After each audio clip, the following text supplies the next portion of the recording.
Yeah, I get up and walk around to the screen to touch it, stop things from popping up on it for me. All right, Donna, away you go. Good morning, Mayor Allen and councillors. I'm going to provide a brief update on where we are with the draft Futureproof Strategy. So the hearings panel have held 3 workshops, and of particular interest, you remember I came to you earlier this year, it could have been late last year, and highlighted areas where we had received submissions in relation to land use areas that are out of sequence, which is the first map that you can see on the screen and that you have a copy of.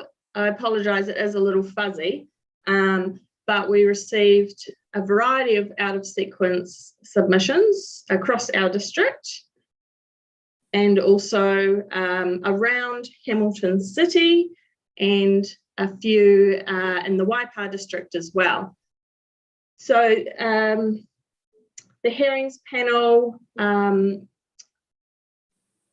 decided that they would consider our proposed district plan decisions, because the strategy was developed prior to decisions being released on our district plan.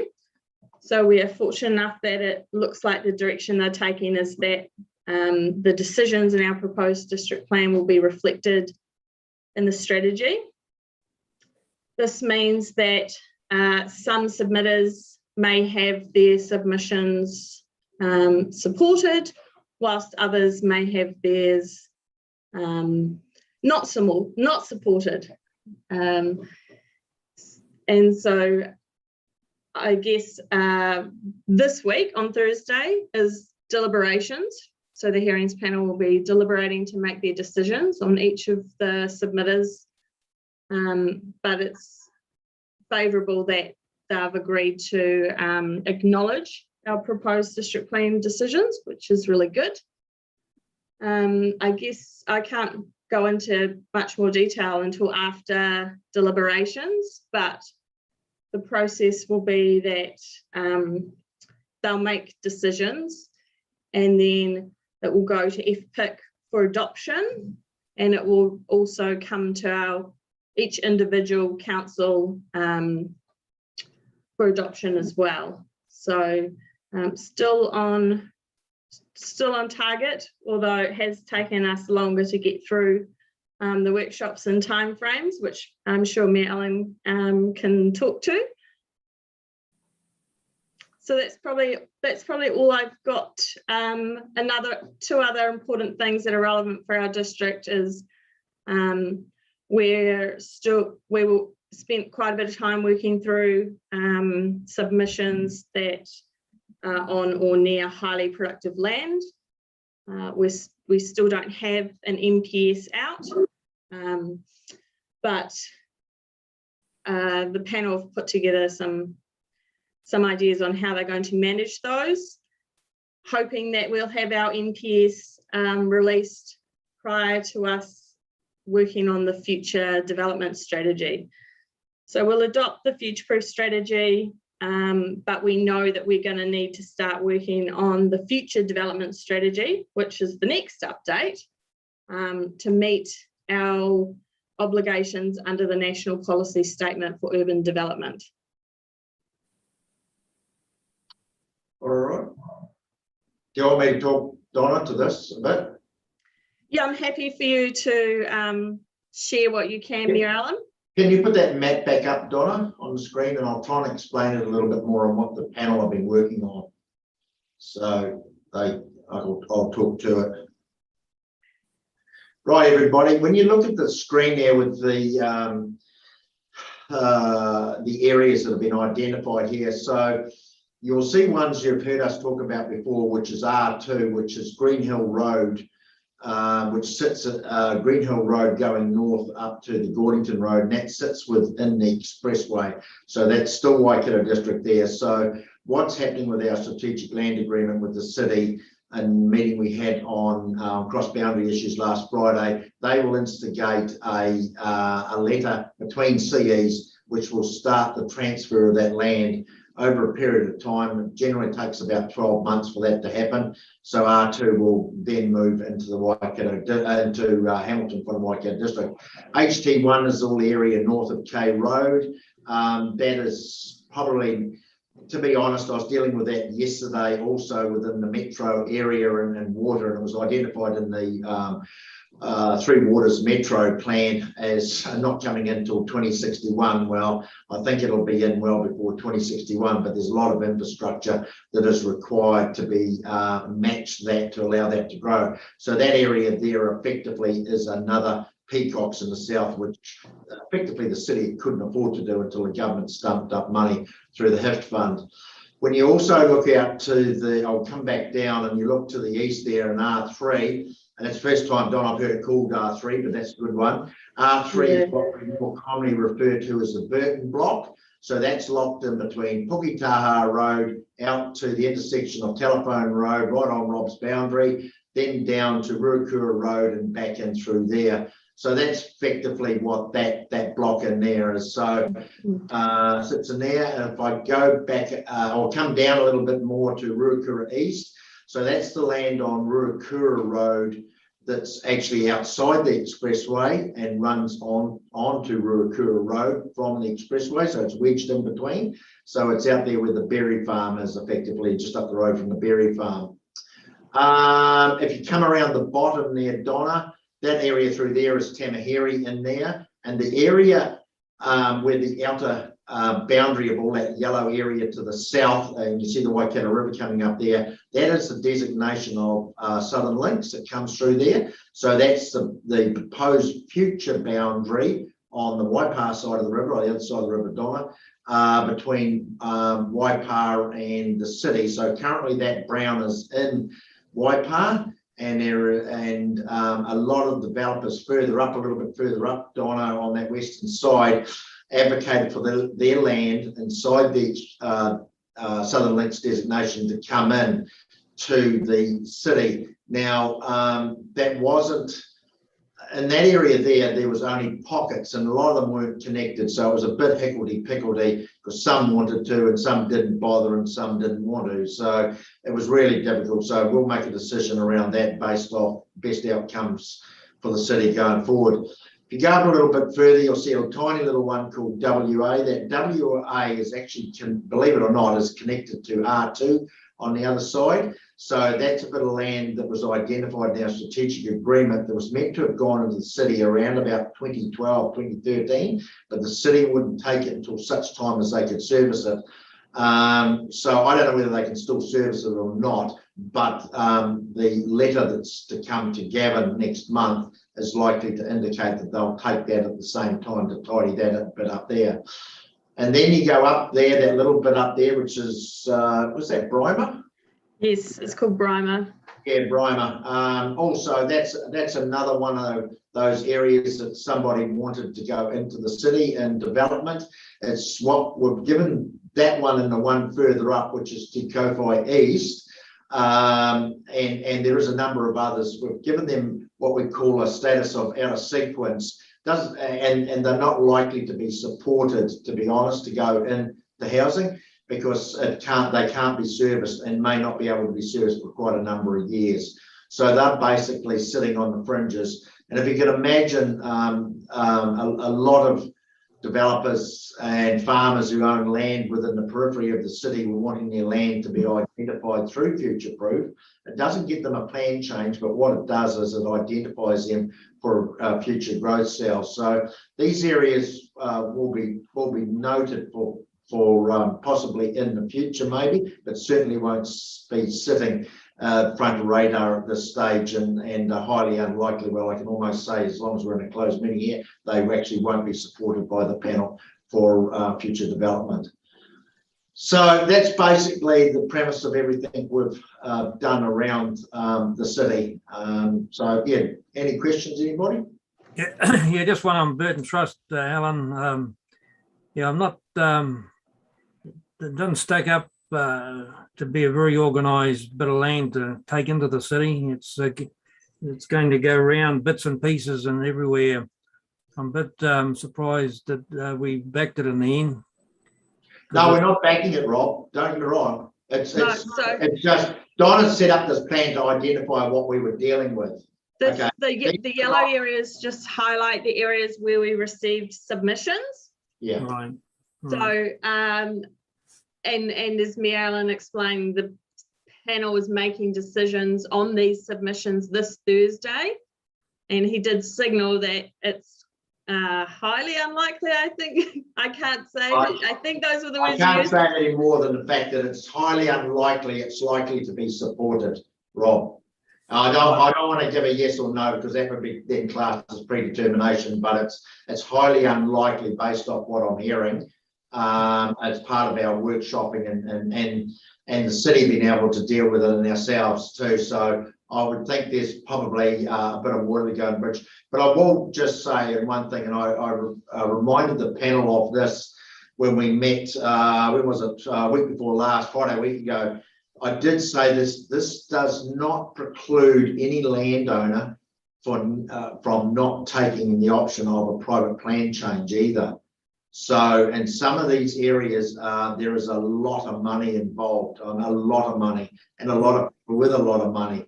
So I would not be surprised over time that some of this may come back on the radar again through private plan changes, which would worry me in respect to it not us probably being a participant on the sideline and not necessarily being at the front of this. Yeah, I wouldn't be surprised either, Alan, that they don't come back. Yeah. So that's yeah. So as Donna said, that's what we got canvassed on as a panel, and we've had 3 workshops to look at a lot of the stuff, a lot of information, but we'll do our deliberations on Thursday. But yeah, it's been an interesting exercise to say the least, hasn't it, Donna? I think it's gone really well. The partnership are strongly aligned, probably more so than previous years. This is my 3rd iteration of the Futureproof Strategy. Yeah, I'd agree with you there too, Donna.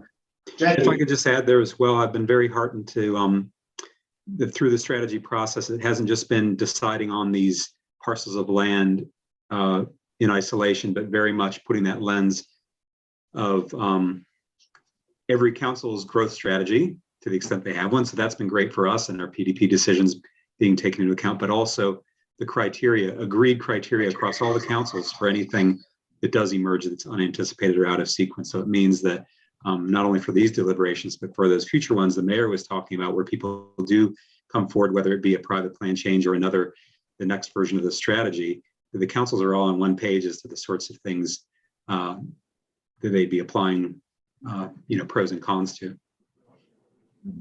Thanks, Jim. Jackie. Yeah, thanks, Your Worship. A couple of things. Donna, that first map with the whole of the district on it, can we get a clearer version of that, please? Because it's quite fuzzy. That's just, and secondly, the question I had was around, so there's no feedback from Pocono? The first map is straight out of the strategy itself. So it's map 7, and I'm happy to send you a link to that. And no, we didn't receive any submissions in relation to the land use in Pocono. Interesting. Yeah, no, thank you. I may have another question, but I'll leave it to the end. Thank you. Right. Anyone else got any questions? Chris. Yep. So what I'm hearing is basically this is the cheap. Anyone in here, this is the cheaper way of doing it, and if they don't make it, well, then they've got to do a plan change, which is going to actually cost a lot of money for them. Would that be a? No, that's wrong, Chris. So Okay. it's not a cheap way of doing it. All Futureproof does is actually identify its growth strategy between the 3 councils around where they'll support land being developed that can currently and probably going out for the next decade or 2 can be serviced. Anything else on there has other underlying issues that don't support it, I suppose, being developed. So all Futureproof job is to develop a strategy around where it sees growth occurring and supports that across the partnership. But that doesn't preclude anybody who may miss out by being recognised. So this is not a plan change. This is just a strategy. So that still have to go through a land use consent change, the same as R2 will have to. But for a lot of developers, they actually have the backing of Futureproof goes a long way towards getting their land use consent change across the line, I suppose, because it's in line with the strategy. I know that sounds a bit precluding, it's a bit difficult, but it's not a backdoor way in or anything. It's not a cheap or easy way. It's around being recognised for them, and that's what it is. And all the way through it, if they don't get recognised, they can't use Futureproof as a strong tool going forward for the future if they went for a private plan change. Thank you. Geez, Donna, this thing gets more difficult every year. Getting more, definitely getting more complex, and the next one will be the most challenging because we have a lot of legislative requirements now to deliver as part of our national policy statement on urban development. Yeah. Yeah, thank you. I think that's a good question, Chris. And I kind of wanted to segue from that. My question that I was thinking about was,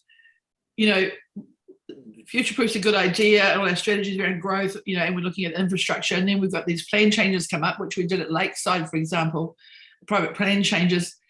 In this new realm of local government reform, the RMA reform, the UDA, and NPSs, how I guess how credible, or even our own district plan, how do these all fit together as to who's trumping who? As to we, for good reasons, a lot of people around this table and around the region are looking at how best to do good planning and why and where. But how do these things manage in terms of someone in the middle of it saying, actually, I just want to do this? You want to have a go at answering that first, Donna? Yeah, that's a really good question, Councillor Church. And we have seen historically that the Futureproof strategy has been given weight in the Environment Court. So we've got some case studies that show that after we adopt the strategy, we are going to be updating the regional policy statement. So currently, Chapter 6 of the RPS applies and covers urban growth. The regional policy statement will be updated based on the decisions and what ends up in the Futureproof strategy, and that will have the highest standing of legislative weight when giving consideration to land use patterns and changing land use patterns. So some of our out of sequence criteria that we've worked hard over the last 18 months to develop is likely to end up in the RPS. And so that will be the test and the measure for anyone who wants to change land use or settlement pattern. They will need to meet that criteria that has the most legislative weight. And of course, our district plan then needs to be aligned with whatever the RPS says. We know that we are going to have some legislative change when we end up with the Natural and Built Environment Act. This space of work is most likely to something that we'll see in the Spatial Planning Act. So that it is going to look different, and how that works is still an unknown, but we are thinking about it. We're ready to react when we do find out what that means for us as a sub-region and a wider region. Cool. So I'll be interested in the timing of that, because that sounds really important for that strategic planning for our area. Thank you. So I suppose if your property is identified as a developer in the Futureproof strategy, you're probably half the way there, given the appropriate timing to actually get your land rezoned. If you're not in that, it's probably fair to say that that's another hurdle you have to compete with. And I would suggest that it doesn't preclude you from going for a private plan change. It just means it's not supported through the RPS or the Futureproof Strategy, which is underpinned by the RPS. I think, yeah, it just means that you've got perhaps a few more hurdles to demonstrate how you're going to deliver a cohesive outcome for a community or township. So we do need to offer consideration to out of sequence. That's one of the things under the new National Policy Statement for Urban Development. So we need to be able to consider new areas that have not yet been considered, but we do have a more structured way in which we can do that, so that we end up with strong community outcomes. And obviously for us means that our communities are livable, thriving and connected. So it doesn't, so basically we've put in place a mechanism to deal with, and you hear that word that Don and I use around out of sequence. We haven't had that before, and that's when you get the hot pot approach. So we've actually, as part of this, we've created a methodology around out of sequence and how we deal with them, as Don has just outlined. Chris. Yeah, thank you. I did hear you mention, I'm just talking about high quality soils. I may have just, with all the information, just not taken it in. Now, that, and again, it's further to what Jackie was saying, or Councillor Church, all that land around the city is high quality soil. So once it's been designated or it's in the future proof and it's decided, does that then, that classification then slip away and not become important, or not, is gone? No, look, just so I'm clear, Chris, Futureproof, all it does is it's a strategy around growth. So that's not rezoning the land. It doesn't dispel the high quality soils. They still have those hurdles to overcome. So any land that may be identified, all we're suggesting is that's where we would prefer to see growth go. But it still has to go through a plan change, and it'll still have to deal with the issues around high quality soils. And I think that's probably getting harder and harder and harder to deal with for a lot of developers now. And it's certainly been a subject we've talked about it, and some of it may lead to the fact that some areas may have to be left because of the soil. I don't know. That's for the future to work out. But it's this doesn't roll over top of a national policy statement. With every national policy statements around high quality soils is the highest bar of all, effectively. Yeah, because I mean, basically all that land around Hamilton is effectively what's left. On everything around there is high quality soil. So it's sort of going to be very interesting how that's negotiated. Yep. Yeah, and look, and we've talked about in the panel, we've talked about high quality soils a lot. We've talked about high quality resilient soils, and appropriate soils is another one that I've raised a number of times, because I look towards potentially the Burton block out there, and you'd have to question, is that appropriate to build out there, knowing what the soil top is like? It might have sand deep down, but I know a lot of that's covered with peat soils on the top, and is it appropriate to put on that there, housing and that on there? I don't know. But those are the sorts of things that will have to be assessed if it comes forward under a private land change. Anyone else? No, doesn't seem to be. All right, Donna, are you doing that?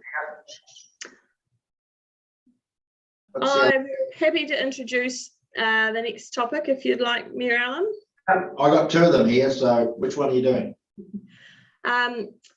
We're going to be doing the update on the review of the Ngārawahia structure plan. Yeah. So I'd like to introduce Fletcher Bell and Elsa Cinders. Some of you may not have had the opportunity to meet these two strategic planning team members before. They're relatively new to my team, and this will be their first time presenting to you all. All right, they're going to show their face then, hadn't they? You there, Fletcher? Yep, here. Okay. Good to see you all. I met Fletcher before. I knew that was Fletcher. How are you, mate? Good, thank you. Yourself? You all know Fletcher. Fletcher's been around. He might be new to Donna, but he's been around here through the district plan review and all that. So he's been hiding around. Donna's kept him locked away down the back there somewhere. Sweet as. Elsa, could you bring up the PowerPoint, please? Will do. Please let me know when it's come through. Yep.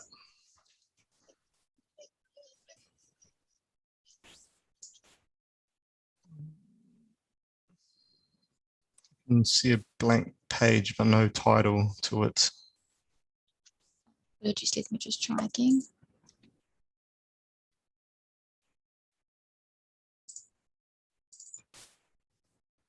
Perfect. Right. Good morning, Mayor Allen and councillors. Thanks for having me. This will be, as Donna mentioned, my first time speaking to you all, but undoubtedly probably not the last time.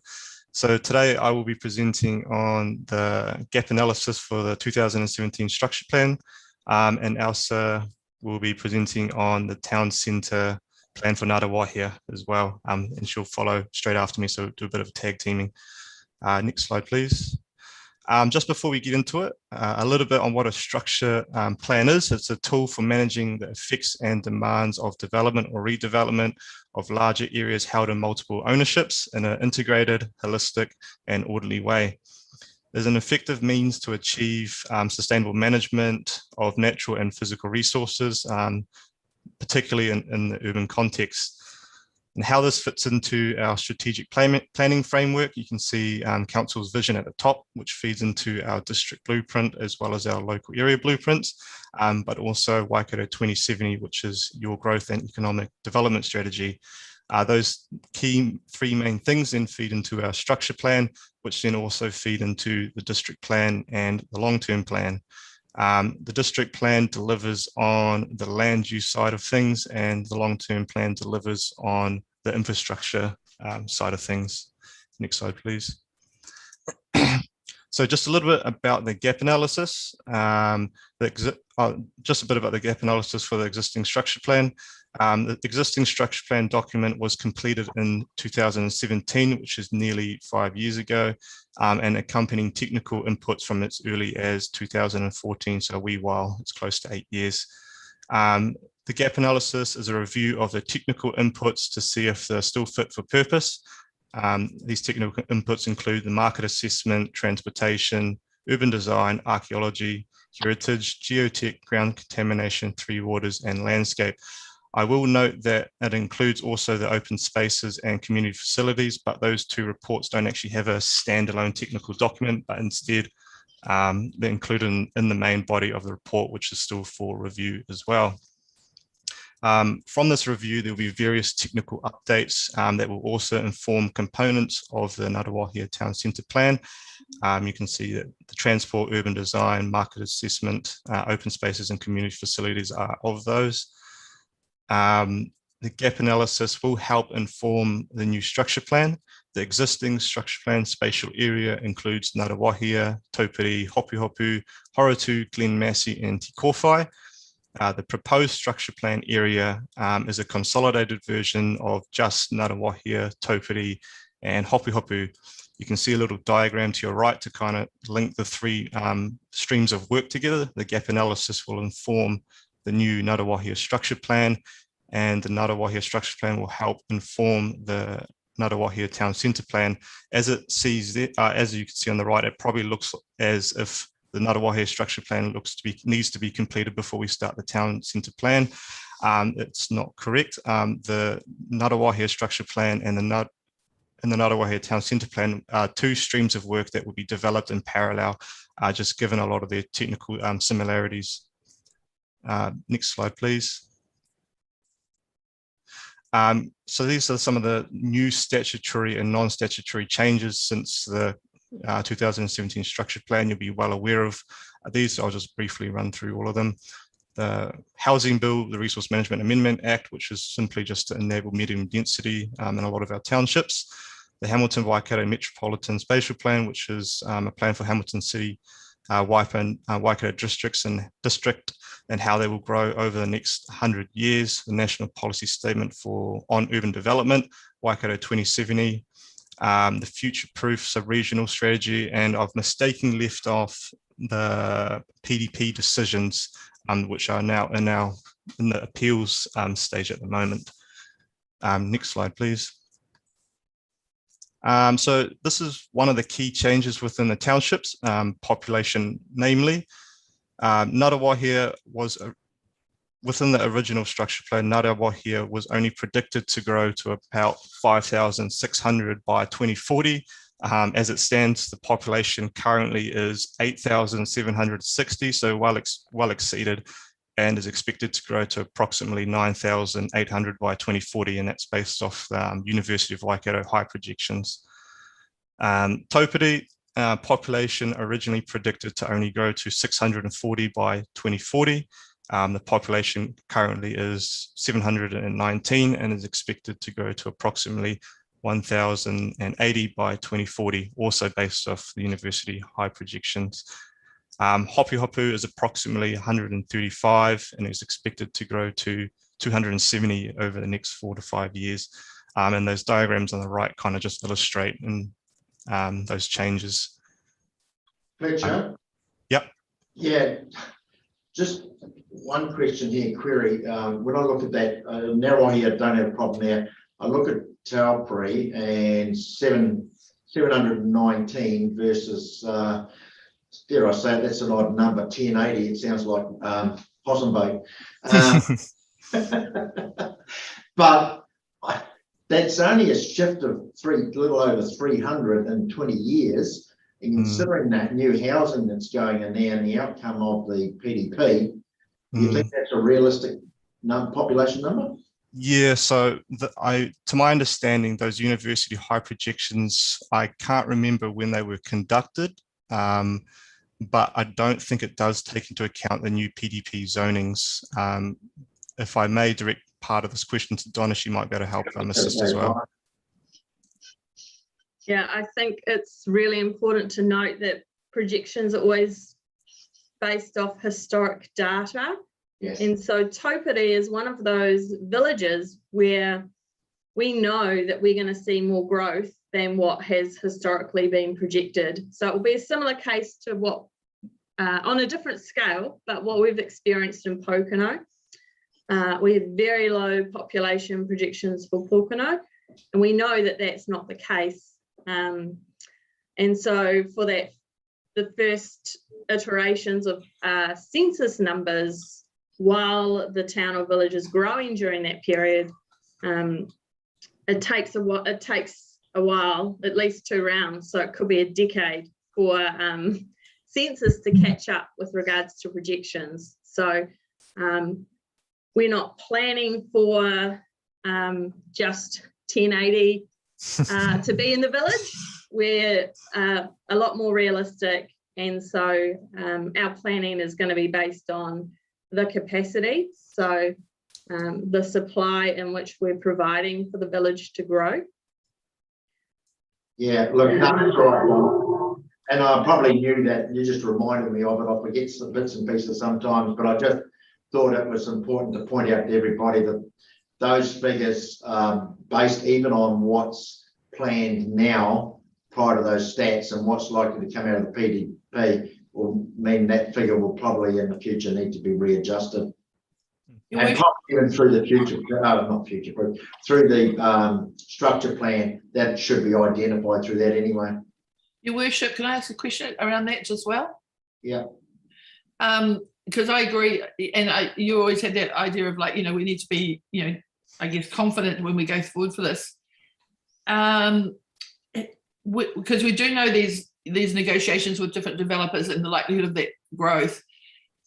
Can we have like what could be numbers? Now I know because we've got these stats that are based on the past, but what is the numbers if they could be based on what we know in terms of the developers and the conversations, the actuals? Like that's really, I guess, a private thing. We might at the highest level, because I still feel it would. I don't get where we're going exactly. And I agree with what the Worship says around Taupiri, but what would those figures look like if we put those numbers in? Sorry about me, Alan. Yeah. Oh, where you go, Fletcher, are you going to answer that? If I could just, I'm happy to answer. And Councillor Church is right. It is about what could be. And just remember the what could be are the numbers that we put in Waikato 2070. So the growth and economic development strategy, for example, has a number of 4,000 for Taupiri. And so those are the what could be numbers. They're In Ngaruawahia? So yeah, I guess because I want to see kind of like on one little spreadsheet, and not saying that we're necessarily going towards that, but if that's not an aspiration, but a possible, just to be good to kind of get that framework in one place. Look, and as I said, these issues would be teased out through the structure plan. I think what Fletcher's presenting here is based on stats on hand, and we all know the stats are out of date most of the time. But there is other work that would actually lead you to, as Donna said, is having a far higher figure. That's why I questioned that one around Taupiri, because I know there's other stats that show a far higher figure than what that one would be. Councillor Beck. Yeah, I was just going to make that point around Waikato 2070. It's really important that we hang things off documents we can go back to, because otherwise it's just the opinion of the day and no one's quite sure, why we said that and how much weight we should give to it. So we've got Waikato 2070, which I think gives us good a crystal ball gaze as we've got at this time, and that's got significantly higher numbers than here. Probably Donna, I think, would still be our best guess, wouldn't it, at this time? Yeah, Waikato 2070 is best guess based on all of those growth cells being fully developed, and we were fortunate in our forethinking that we included medium density. So that factor has been built in to those possible future population numbers identified in the strategy. So it supports the new medium density zoning that we've got in the proposed district plan, but also what's going to happen in the new housing enablement plan change. All right. The next slide, Fletcher, sort of tells a bit of a story of its own around what we've been talking about anyway. So if I could through you, Mayor Allen, I think the main takeaway from the slide is that all three townships really have exceeded their predicted growth and have well exceeded that, really. Yeah, look, and I think I think we appreciate what's here, Fletcher, but I just think that through the structure plan process, we'll need to use the 2070 stats or even the outcome of the PDP. And I think some of without saying any more than the fact that part of the PDP will deal with that growth in these areas anyway, and that will adjust the stats from there. That sounds good. Thank you. Next slide, please. So some other key changes within the township also relate to the zoning and growth sales by Waikato 2070 and also the PDP. Just before I start, the stuff in the red outline are the residential growth sales, and the stuff in purple outline are the industrial growth sales. So you'll be well aware of the growth sales that are confined to the current kind of urban footprint. Of specific interest are the ones that I've noted here, which kind of extend the urban footprint of the townships. Ngaruawahia has new residential growth sales to the north along Star Road, so that's that most northern one you see there. Northeast River Road, which is that middle kind of square one you see there, and south around Sawbury and Rangi Road, which is down that southern one you see there. All of these growth sales have been zoned through the PDP to match the Waikato 2070. And what I mean by that is that those growth sales are identified for residential growth and have been given general residential zoning through the PDP. Worth mentioning also is the new medium density zoning provided through the PDP in the town centre to enable redevelopment. Taupiri, there's new residential growth sales to the south around Kainui Road, so that's that big one you see on the left there on the bottom image. This growth sale has been partially zoned through the PDP to match Waikato 2070 also. New residential growth sales around, new industrial growth sales around the south and southeast around Kainui and Kitty Road. These gross sales have been identified as fuzz to align with Waikato 2070 and also retained rule, the eastern one. Worth mentioning is that you can probably notice that only half of those gross sales for Taupiri have been given a zoning. That's not too much of an issue because those gross sales are identified at a minimum for the medium term, which is your 3 to 10 year time frame. And I believe the one, yeah, your 3 to 10 year time frame. So there is time to commence work on that in the future. Hopu Hopu, zoned as a precinct as per Waikato Tainui's submission and will be developed over the next 5 years and is aligned with the gross sale in Waikato 2070 also. Next slide, please. So this is a nice summarized matrix of all the technical inputs that kind of go into the structure plan. Done into 3 categories, either fit for purpose or an addendum is required or a complete new update is required for that assessment. So I'll just take you quickly through each one of them as we go along. For the landscape and visual amenities, there are no new outstanding natural features or outstanding natural landscapes of relevance to the area as identified through the PDP. The existing report captures the existing landscapes and visual amenities quite accurately. The current assessment is fit for purpose and the technical update is not required. Worth mentioning also about this assessment is that there's a very nice illustration that shows where the constraints, opportunities and constraints are in terms of development. It is worth mentioning that the gross sales do align quite nicely with that as well. Geotech. Now, the geohazards include volcanic hazards, soil liquefaction, seismic hazards, subsidence, slope instability, and soil strength. These have not changed throughout the district or specifically to this area. What is missing is the natural hazards and climate change, but this is robustly covered and accommodated through the PDP. The recommendation is that this current assessment is fit for purpose and a technical update is not needed. You'll see that ground contamination has fit for purpose and an addendum update. This is because we're still just working through it and trying to figure out which one it might fall under. The first part of it, there are no changes to the ground contamination within the structure plan area. Where there's a point of contention and we'll work through is we need to ensure that there is alignment between the hazardous activities and industries list, abbreviated as HAIL, and the existing inventory of activities and industries of the area. So we'll work through to confirm whether or not we need to update that list in that report or not. The current assessment is fit for purpose and a technical update is not needed so long that the HAIL site list is up to date. And if it's not up to date, we'll provide an addendum to reflect those changes. Heritage, the heritage list is more accurately represented through the PDP. An addendum will be required to reflect this. The current assessment is fit for purpose so long that an addendum is provided to reflect the PDP's heritage list.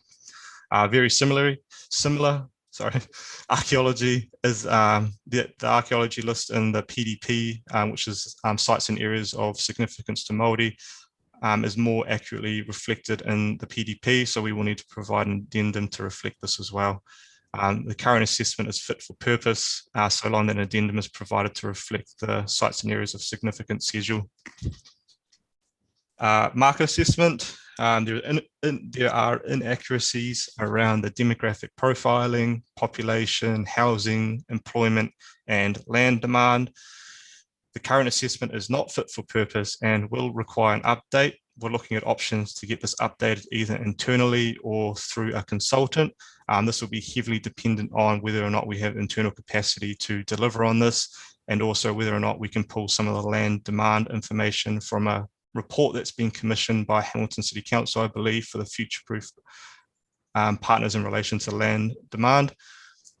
The balance of the information we can get on hand, so that's no issue. Three Waters, in conversations with Watercare, the revised structure plan, to my understanding, has wastewater and water capacity out to 2040. The stormwater assessment review still needs to be undertaken. The current assessment for wastewater and water capacity is not fit for purpose, and that's simply because it's not, it doesn't reflect the changes since the original commission of the report, and will require an update.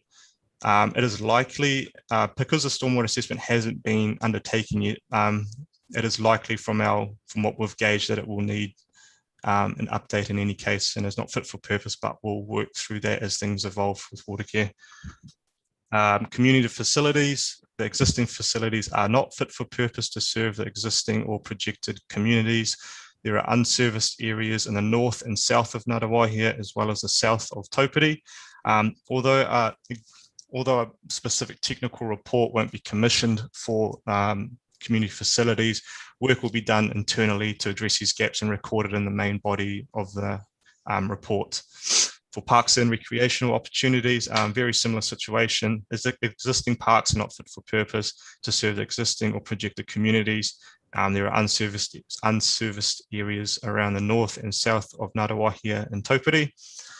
Same situation. A specific technical report won't be commissioned, but we'll work through with the relevant teams to get those gaps addressed and recorded in the main body of the report.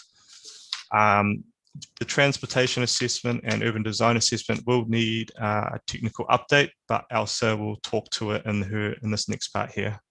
Thank you. Thank you, Fletcher. As mentioned during the gap analysis, it became apparent that we need to update the transportation urban design assessment reports for the structure plan.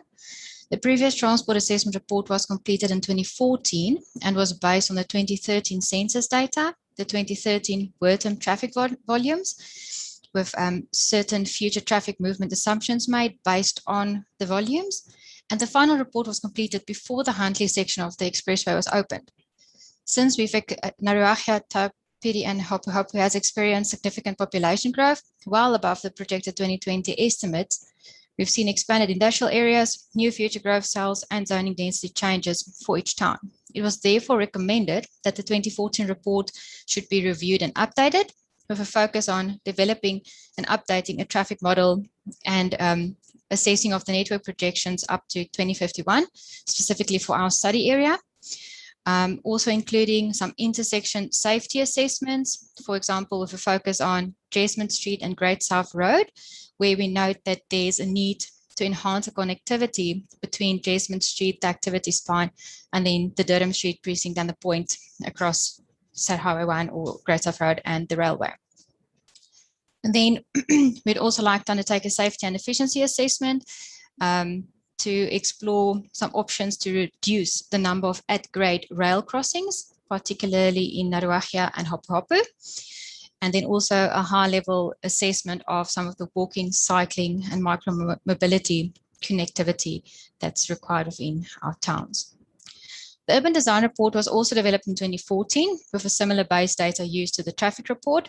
It's therefore recommended that we update the urban design report, as it will take a lot of its cues from the outcomes of the transportation assessment, linking back to the micromobility and our intersection assessments we would like to have done.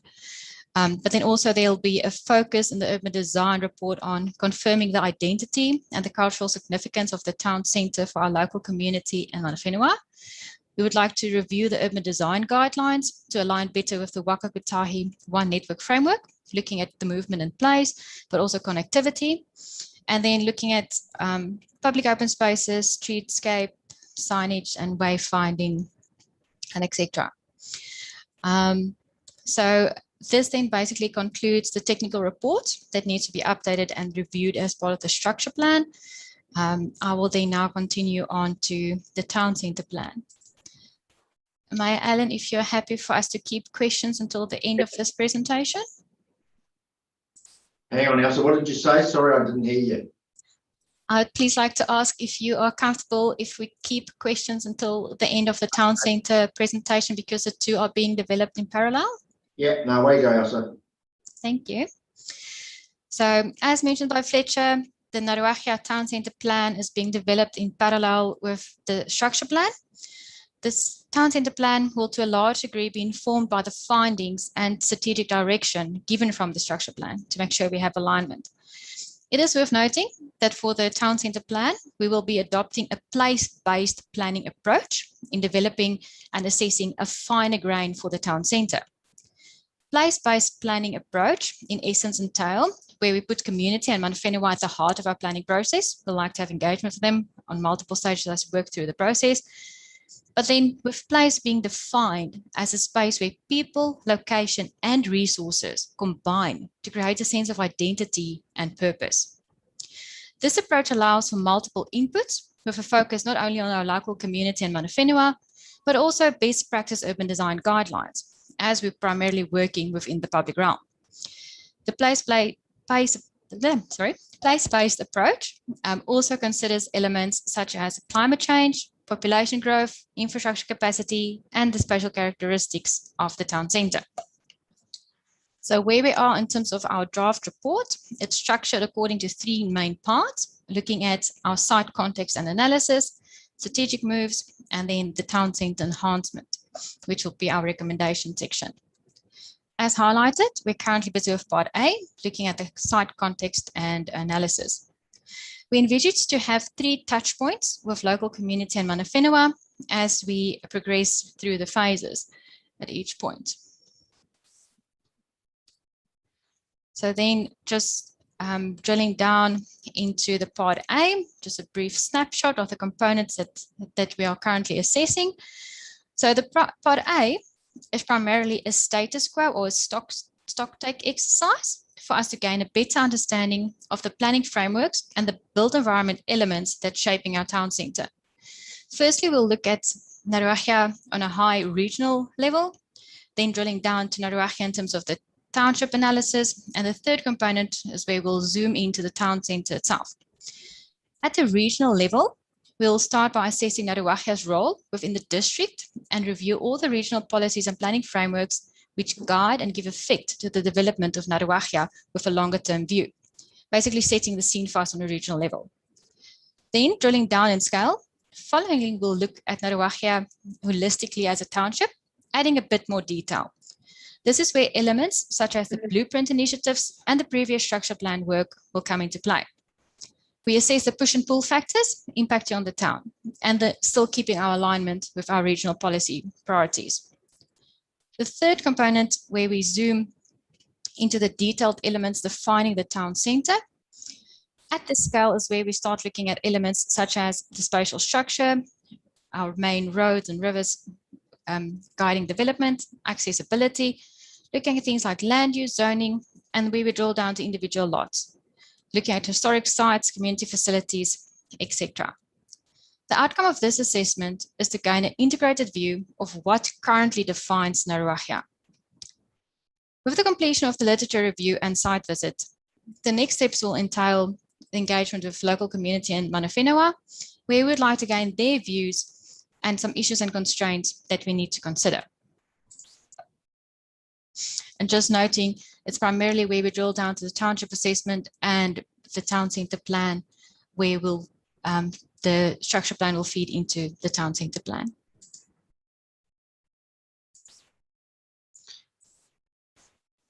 So the following slide, the map is a graphical indication of the indicative town centre boundary for the analysis and some of the key features to consider. So at this specific one, we're looking at the community facilities, for example, the library, the police station, the swimming pool, heritage items, sites of significance to Maori and notable trees, our walking and cycling connections, etc. So this is basically just one layer of the assessment, but indicating the level of detail we'd like to look at for the town centre plan.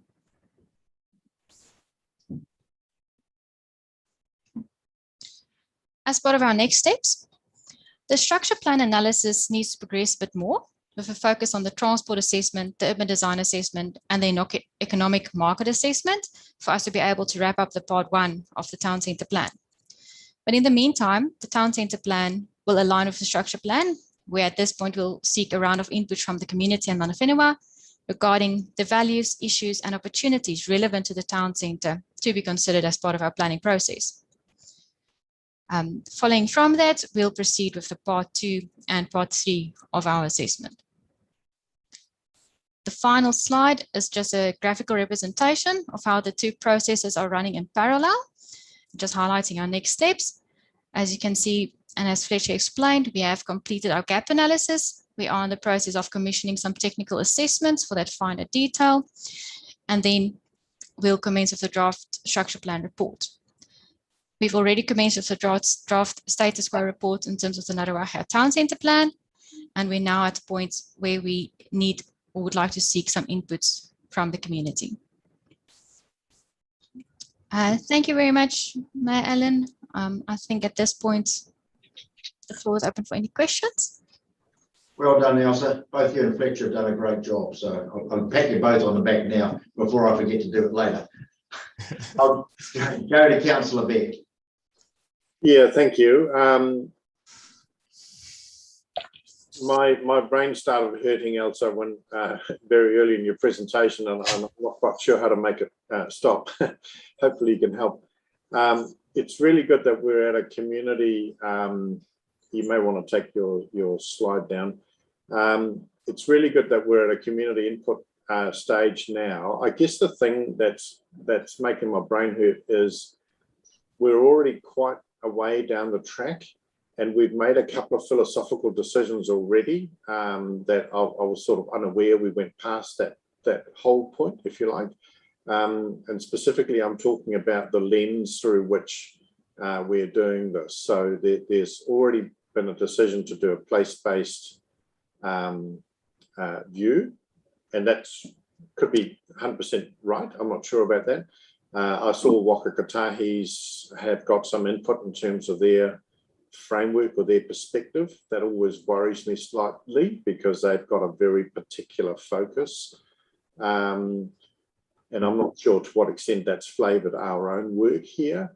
But all the work we did back when that, and Donna, you referred to it, when our vision, livable, thriving, connected communities, all that work we did there around urban design put us in a certain frame or certain community-based perspective. And I guess I'm just worried that if we go too far down the track without talking about the lenses through which we're looking, we'll put something in front of for example, the Ngaruahi Community Board, and they'll go, this is a really cool document. Which town is this about? They won't recognise themselves. That's the danger. So can you make my brain hurt a little bit less, Elsa? Sure, Donna, at any point, just feel free to jump in. I think the place-based approach, it aligns quite well with the council's living, thriving, connected communities. It's just a structure in terms of how and when we assess certain components of the built environment and give a bit of a cue when we can engage with local communities and mana whenua, but definitely not losing sight of the previous urban design work done and how we can filter that through to the new report. I think maybe just a note on the Waka Kotahi One Network framework is where they assess the traffic volumes and then indicate a certain road function, but also a place function that sort of aligns. And then to help our urban design team to take that forward into a design framework, and why I mentioned the update of the urban design guidelines is to have something that's taking what Waka Kotahi is doing in terms of movement in place, but giving it our Ngaruahi flavour to not lose that valuable work that's done to date. Yeah, okay. Yeah, and I think we haven't spoken to Waka Kotahi. That's not what we were saying when we meant that. It was just one of the key things, because we are just working on the gap analysis at the moment. So building up the database. And so we can see really clearly there's a big gap in terms of the transport and micromodal connections. So that's one of the key things that have come out, where Ngaruahi was our township that missed out on any funding as part of the revocation project. So we didn't get any chance to change Great South Road as it moved from a state highway back to a local road network. So as part of looking at what we're going to do when we undertake a transport assessment, we do need to make sure that we are aligned with the Waka Kotahi One Network road classification. That's just something we have to do in order to meet our subsidy funding with the agency. So we are just in that data gathering stage at the moment, and so there's definitely an opportunity to adjust the direction and how we proceed next, and it's about getting that engagement with the community and yourselves on how to do that. Yeah, and I think that's a really good answer. It pays to remember that not so long ago, multimodal to Waka Kotahi meant cars and trucks. So it's been a fairly recent move for them to actually think about other users and mode shift to walking and cycling, and I think they themselves are still actually coming up to speed with that. Be my personal observation, but yeah, I just caution against getting too far down the track here and finding ourselves out of step with the lenses that we are using to view this work. Thank you. Thank you, Councillor. Councillor Sedgwick. Councillor Beck and I could not be more geographically distant, but actually our minds scarily are aligned. And he is pretty much, I just want to endorse what he says, but and I noted that the community input to me felt quite late. And in my experience with structure plans, we do have a tendency to go to communities and say, here you are. And remembering also that we have the blueprint for the focus and the character, because for structure plans, they're also about that. Well, they should be about people first and everything that supports them. I think you've pretty much answered it, and that's it from me. Thank you. Thanks, Councillor. Councillor Patterson. Yeah, thank you. First of all, thank you all, Elsa, we're all Fletcher and Donna for and bringing it to the stage. Taking into account Councillor Beck's and Councillor Sedgwick's comments, I do think that yes and no. There has been quite a bit of involvement to date. I mean, we have worked, Councillor Gibbon and I have worked pretty close with Donna over the last probably couple of years, sort of highlighting issues and bits and pieces that will play into this or has played into this. It would be good if we could go back to Waka Kotahi and say, hey, you've got to give us the 10 million for the Ngātawahi revocation, because that there is exactly as Donna said, the Great South Road, everything's just stayed as a state highway through town, and nothing's changed there. But there is some massive opportunities there because of the size of our roads and the widths of our roads, and that to create a very good multimodal transport area. So I really do think we're heading in the right direction, and I'm sure we're going to, Councillor Gibbon and myself, are going to always keep pushing more in around that, and some thoughts, and also how we start engaging with our community. So I think you've done a really good job here. Thanks. Councillor Gibb. Yes, thanks very much to the team, and it is a long time coming, but I do recall the structure plan when it first came out was never really completed, and PC17 was the only thing that really came out of it at the time, and it was emphasised that was just plan changes for growth. So it really did need addressing, and I'm pleased we're doing it. I'm disappointed we don't have our community board represented on this meeting, but they must have been busy with something else. So I recommend that we very quickly engage with them in the first instance. One of the things I've noted is it's great to see the town centre, but before we go to the community, I think we need another map showing just a little bit wider, because we're trying to work really closely together with all the schools and Te Rangawawa Marae, and they are just outside the town centre. And I think if we're looking at connectivity, if we have another map just saying, here's the centre, here's the close outskirts, and I think we'll get more buy-in from our local people if we show the schools and the marae, even though it's not exactly what we traditionally call a town centre. And with the Te Awa walkway there, we are talking about further walkways in many towns, but in this town, and if you look at high pedestrian traffic, which we did with earthquake things, you will see a huge traffic walking across the bridge and towards the marae and towards the high school. There's lots of sports fields there. So, I mean, I know I'm jumping further ahead. This is meant to be high level, but I just want to flag that before we go to any community meeting, we need all that there to get their buy-in, because otherwise we will be criticised, in my gut feel. But apart from that, so far, I'm really pleased with what's happening. My other point, which is not to do with Ngāruawāhia, but to do with Hopu Hopu and Taupiri, is I'd like to know when we're going to do a bit more work in those two towns that link to Ngāruawāhia, because there's talk about connecting walkway along the river or somewhere between Ngāruawāhia all the way to Taupiri. So anyway, there's lots of conversations to be had, Donna and Fletcher and Elsa, so I'm looking forward to that. Thank you. Thanks, Councillor. And look, and when everyone else has spoken, I'll have a few views of my own, and some of this around some of the points you've probably raised too. Councillor Wellington.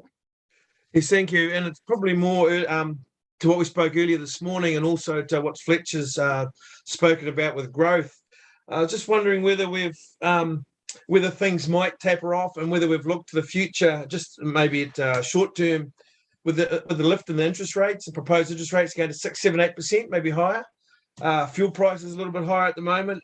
People short of money, and some people may be moving back overseas. So whether we need to actually relook at the growth strategy or projections, because we've been in this money's not a problem situation, and then now all of a sudden money's going to be a big issue, and so people will be looking twice where they spend their money and whether they actually want to move out to the country now with all these issues. And so have we thought about that? I think probably if I was to respond to that, I would say the difference between moving out into the country from Hamilton or Auckland, it's always going to be a price point difference, and that is a big motivator for a lot of the people who actually have moved into our district all the way through, is that price point difference. So I think we'll always be able to be offer better alternatives, and price-wise and location-wise, than a city can. And I think that's always been our strength and always will be our strength. And considering when we get that last section of the expressway opened in July, I think you're going to see a whole shift in how people move around our district for a whole lot of different reasons. Even though that doesn't necessarily impact on Ngāruawāhia, it will provide opportunities for people to move into the community from further north or further south too. And on that, and I just encourage the modal transport and looking for ways to connect with cycling, especially electric bikes. I know they're not too good in winter, but certainly through summer. I know Tiara, I've seen people riding home. That's a good way of connecting from Ngāruawāhia to Hamilton. So people do use those other ways, and it is getting people off the road. So just encourage the more ways and more cycleways through the district. Yeah, thanks, Councillor. Jim. Yeah, if I could just make a comment there, I think that it's a good point about the growth possibly not doing what we expect it to do. And I think the other thing to bear in mind is that the government is so focused on supply at the moment, and that intensification plan change is one example of that. So no matter how fine-grained we get with our structure planning around where we'd like things to go, the private sector is going to have ways to probably do within with a certain level of reason, they're going to be allowed to put housing in a variety of places. And if we say no, there's always private plan changes and then commissioners, et cetera. So I would just stress the importance of the public realm, which I know is obviously part of the structure planning. So things like connections and supporting your town centers with the investment needed there, that's going to incentivize people to say, actually, I could live, in sort of general suburbia, but I actually want to live close to the action, and which, because we probably can't mandate that as much as planners might like. Thanks, Jim. Hey, look, Jackie, Councillor Church. That's right, Jackie's fine. We're in a workshop. Thanks, Your Worship. I agree with the previous speakers around that input, and I think it's been really valuable, perhaps for the planners. I guess and I agree with that whole, look, you're experts in planning and strategic, and But I do think it's really important to bring along some parts of the community, even from the beginning, where you're trying to be strategic and do your gap analysis.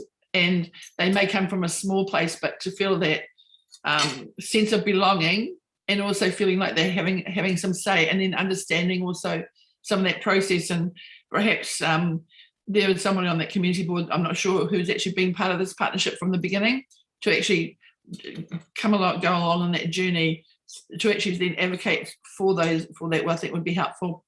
And I guess listening to your presentation, I love the report. I think it's very thorough and very thoughtful. What about the other parts? Because when we do a gap analysis and we're looking at the holisticness of not just our own reports, but that community. So the community engagement team and the economic development team, I just wonder whether there is a person from each of those areas as an example, just kind of part of your team for discussion as you do this network and start going forward. Because to me, it's not just about the infrastructure and the planning, it's around about the holistic community. And I think there's some gaps. I'll leave it at that. Right, thanks, Councillor. Hey, look, from me, great presentation. Thanks to you, Donna, and your team for it.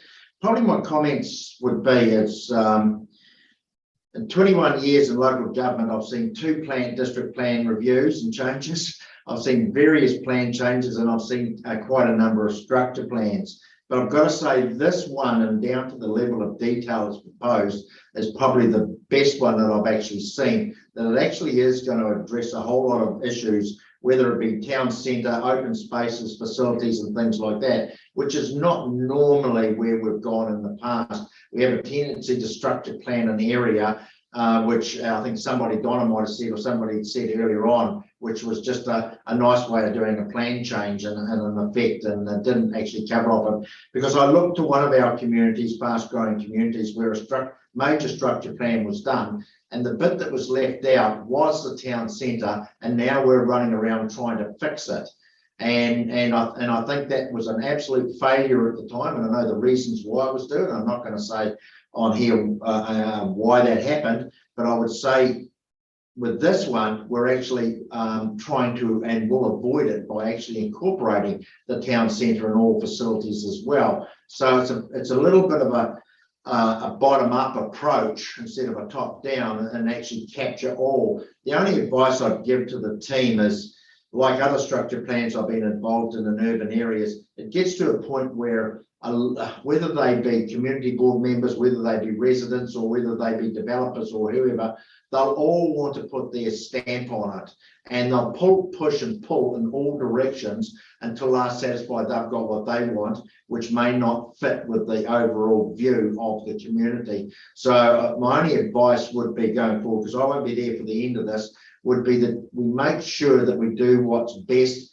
for outcomes for the community and within the realms of either government policy or our own policy, and deliver on something. And it's not motivated towards what perhaps individuals want to achieve out of themselves, which I've seen with others. And I've actually undermined it and destroyed it to a point. So yeah, I think you've done a great job, Donna, Elsa and Fletcher. And I think, you know, some of the comments have been very, very valid that have come from some of the councillors. And I think it is about taking a community along with you, but in saying that, still doing your job as a planner as well and trying to get it right, even though most people don't understand in some cases what you're trying to do or what council's trying to do. I know you'll do the right thing along with the support of the 2 ward councillors. So yeah, I think well done. Thanks, Marilyn. And I really appreciate everybody's input this morning and comments. It's very valuable for the team and gives us lots to go away and work with. Yeah. Thank you, Mayor Allen and councillors. No, well done, Fletcher, Elsa. All right, that concludes that part of it. I think our next workshop is, I go and have a look, something to do with Futureproof, I think. No, not Futureproof. Got to go and find it now. Taljit is going to provide an update on the blueprints. That's right. I knew it was something. Who's doing that, Donna? Taljit is. I will be. Good morning, Mayor and councillors. How are you all? Good, how are you? Good, good. So I'll just bring up the presentation.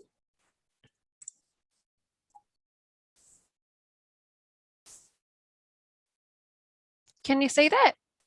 I certainly can. Brilliant. Okay, right. So I'm here to speak on the Port Waikato and Gornington local area blueprints.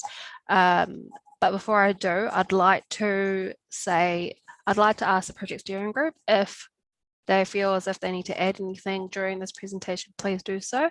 So the project steering group consists of Councillor Beck, Councillor Smith, Councillor Gibb, and Councillor Sedgwick. Apologies. So yes, so we have started the process of developing the Port Waikato and Gornington local area blueprints, and the local area blueprints, for those who may not be aware, seeks to address local conditions and needs and so on. So I'll carry on. Apologies. Something that's really important to know, we made sure we brought on board Cobus and Wayne from Urbanism Plus. So they were brought on board to develop the local area blueprints for Port Waikato and Gornington. Cobus and Wayne were involved in the development of the previously adopted district-wide and local area blueprints.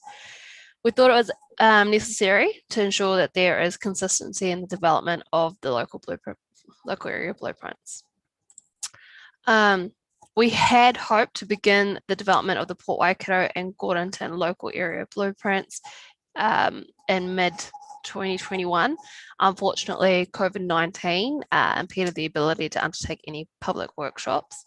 So in order to kind of start the process and create a soft launch, we began the process with a questionnaire, which was available via online on Shape Waikato.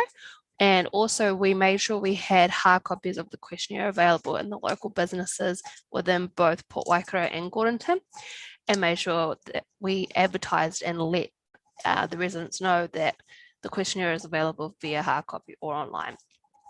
The questionnaire was made available on the 26th of November 2021 and closed on 28th of January 2022. So we had a reasonable response rate. So we received a total of 17 responses from the residents and groups within Gornington, and a total of 54 responses from residents and groups within Port Waikato. Following the questionnaire process, we undertook a site visit within both communities, and we were lucky enough that Wayne and the local ward councillors, Councillor Eyre and Councillor Willerton, joined Jim and myself within both communities on Monday the 21st of February 2022. That was really great, and it was a Councillor Eyre and Councillor Willerton will also say that it was a really beautiful day, and Wayne was able to see what great assets we have within both communities, which was fantastic. We also followed the questionnaire process with a technical workshop, which was held on Monday, the 21st of March. We made sure we had a wide range of staff representation to discuss the concerns and opportunities raised in the questionnaire. Following the technical workshop and before a public workshop with the community, we developed an information pack, which was distributed to both communities. The information pack contained information on this process, dates of interest, such as the date of the public workshop, and examples of successful local area blueprint initiatives.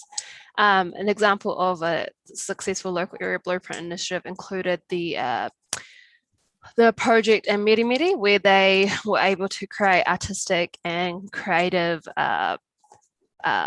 numbers for their houses and so on. So that was really great. We also worked with the local ward councillors and community committees to have the information pack distributed into the mailboxes throughout both communities.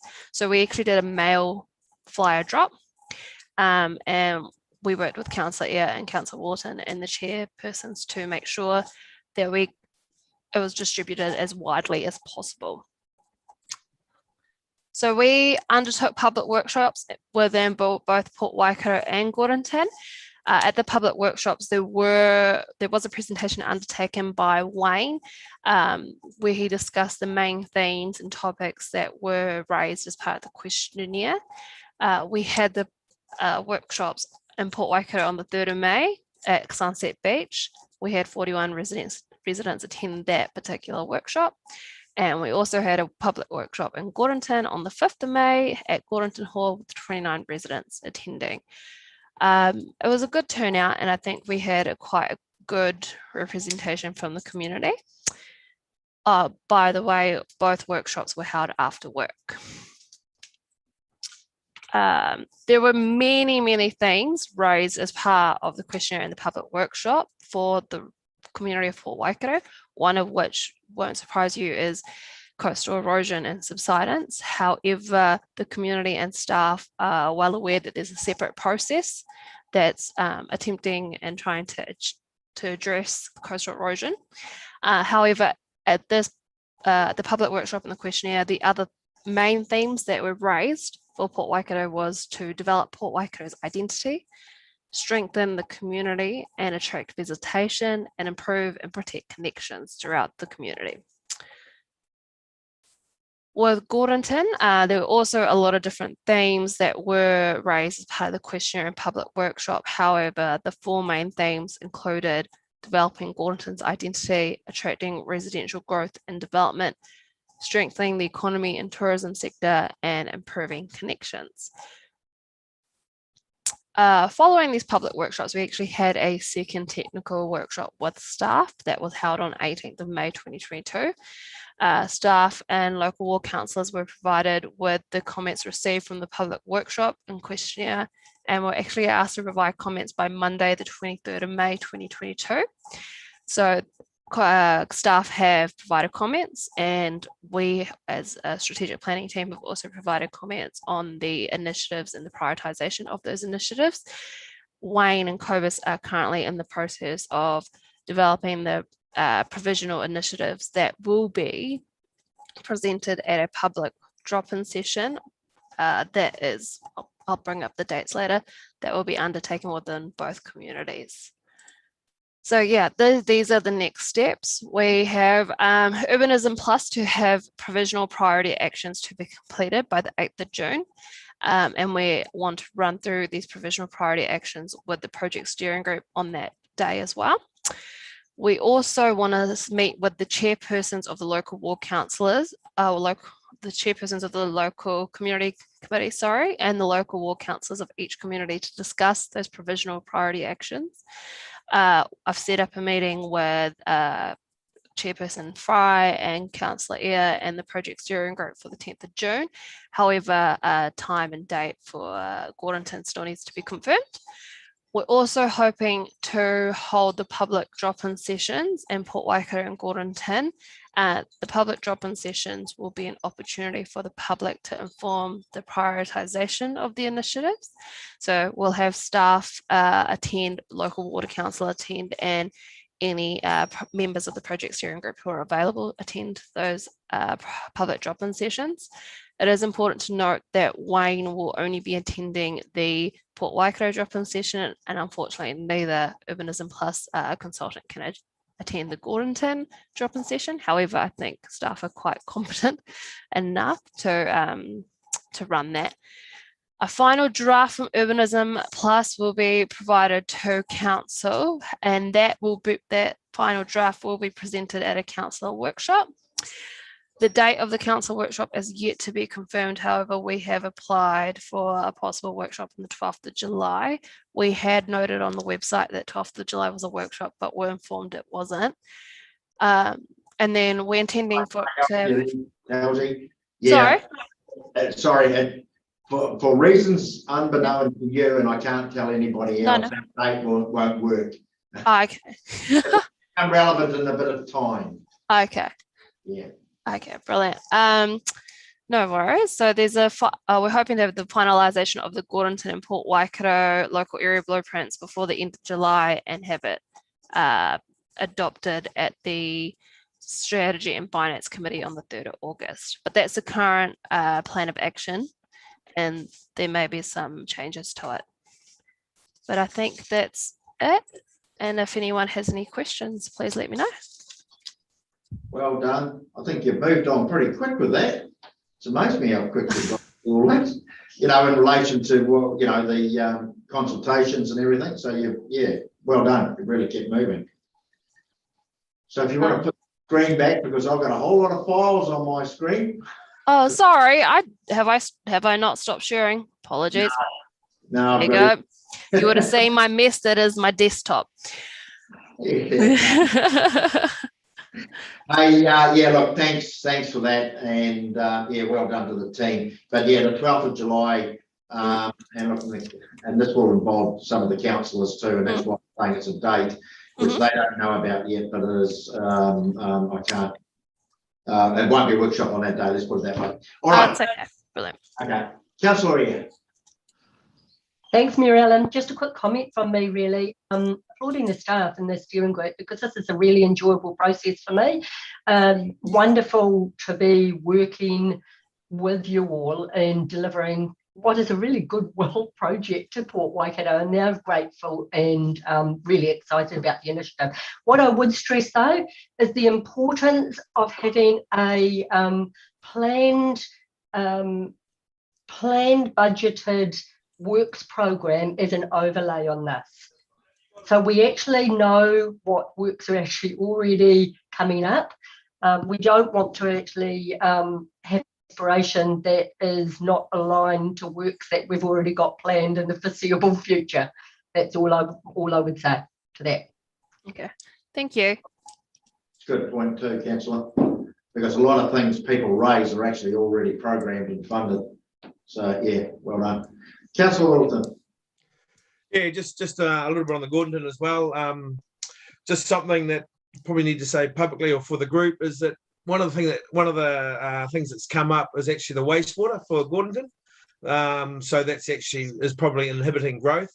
So that's just something to put on the radar as we're talking again today about all the things that are coming up. So you just need to be aware of that. So it's the wastewater and how that's going to cause growth, because it's sort of stopped. The guy was saying they can't get some cafes anymore because there's no more room, there's no more for the wastewater. But no, it's been a really good, interesting exercise, and the community has definitely got behind it, and they've enjoyed it. And as it came through, the themes were very common amongst the tables. They were all very similar, so it was good. Thank you. Good, thanks, Councillor. Any other questions of the team? No? No? Councillor Church. Yeah, just on that one on the Port Waikato around the erosion. I know, and there is a big piece of work on there, I guess, for the blueprints. If we looked back at a blueprint 10 years in the future when most of us won't be here, and said what was the thinking around that community at the time, I think we need to put it on there and go, that's on there, that's come out of the, on people's minds. However, this is a piece of work, refer to this. Because to not have something that's hugely important to the community or on their radar and not have it because it's been worked on doesn't seem to make a holistic blueprint. No, we agree. We agree with you, Councillor Church, and it will be recognised in the blueprints, definitely, because it is a significant concern and issue that needs to be addressed. Yeah, and I'd be quite and I don't know how many of those people at the workshop will have feedback, but I'd be quite interested in seeing the feedback. Because when we the base data, I guess, and information from that would be helpful. Brilliant, I can do that. Yep, but yeah, so I guess I'd sort of see it on the first page. I'm not sure if Gordonton has the same thing where some things are under control and but therefore not seen as part of that priority of where the community's going, and that maybe that's underneath on that front page. But yeah, that's my thinking, and I agree with Councillor Eyre around. When people don't know often what infrastructure projects or capital projects are in their areas, that's a really helpful framework, even though it's only a point in time and it is changing. It's just as of this date, these are in here. I think that would be really helpful for all of our blueprints personally. Yeah, but that's your different department, Taljeet, but lovely, very nice, thank you. Thank you. Thank you, Councillor. Anyone else? No more hands up. So that's about it. Yeah. Thank you, Mayor. Well done. All right. Mayor Ellen, the final item would just be a brief update from me. Yeah. You probably have it on your list. Yeah. No, I don't have it on the list, Jim, but go for it. We've got okay. Sorry about that. But yeah, it won't take too much time. Just a brief update on the intensification planning instrument. what we call the IPI, which all the acronyms in the world, comes from the Enabling Housing Supply Act. So this is that 3x3 density work. It's really a process update at this stage, just so you're informed. And you may be getting questions, and we're going to be looking to put some material on our website as soon as possible, just with what we do know, without venturing too much into what's still remaining. So we've got our hearing panel assembled as per the Policy and Regulatory Committee recommendations. Approval of David Hill as the chair and some other folks on that. And so the contract documentation is being put together for that. Looks like David Hill is going to be, as chair of that committee, he's going to be issuing some procedural directions in advance of those hearings starting. But early indications are that the hearings might start in some overview fashion later this year, like around November, December, bearing in mind the plan change isn't being notified until August, so that there'll be a tight turnaround on that with summary of submissions, et cetera. But that'll just be an initial overview hearing. We'll be collaborating with Hamilton City Council and Waipa District Council on that overview, because there will undoubtedly be some consistent themes, legal arguments, et cetera. But then the bulk of the hearings will be in the first half of 2023. So what the technical staff are doing right now in the resource management policy team, primarily having the basic bones of the planning argument, they're fleshing out the evidence base by mapping these qualifying matters. So to a large degree already mapped through our proposed district plan, things like our heritage sites or significant natural areas, et cetera, but pulling that all together and then drafting some language around what might apply in the case of those qualifying matters. So in a simple black and white world, you could say, yes, medium density housing as proposed by the government. The other version of that would be, nope, doesn't apply, just single family resi the way we had it. But there's probably some middle ground there, perhaps, where our own proposed district plans, medium density provisions might be more appropriate because they're slightly dialed down density. But again, it could be that higher density just isn't appropriate. So those are some of the nuances that will come out and then be workshopped further with you prior to, of course, to asking you to notify the plan change. But just bearing in mind, here we are, tomorrow's June, start of June. So we've really only got at most a month-ish to land on a draft that we can then do not only the workshops with yourselves, but then once you're comfortable with it, to do that mandatory pre-consultation with statutory parties like iwi. And finally, the last thing I would mention there is that, just to reiterate, the towns that this applies to are the ones greater than 5,000. So those are Tuaco, Pocono, Huntley, and Naruawahia. We are looking at Horatu potentially just to see if that is triggered by being so close to the Hamilton boundary and essentially between the two urban areas of Naruawahia and Hamilton, that it might apply there. And also noting that there is quite a bit of medium density housing already happening on the ground along Washer Road and then planned through the Te Awa Lakes plan change. So again, we'll take that back to you for confirmation, but that analysis is being done. So I think that's all I wanted to cover by way of an update, but definitely happy to answer questions. Cheers, thanks for that, Jim. I think we're all pretty aware of it and we probably want to be kept abreast of it. I was reading something this morning about the commissioners that will be hearing it on behalf of ourselves, Hamilton and Waipa. Yeah, interesting times, I'd say. Very interesting. All right, that concludes this part, everybody. Our next Zoom is at 11:30. That's an update on, and I presume you're all invited to that one. No, maybe you're not all invited to that one. No, they're not. No, they're not. So the council's affected. It's to do with the wider Emerald Solar Farm. That's all. So, so thank you very much, everybody, and I'll catch you on the flip.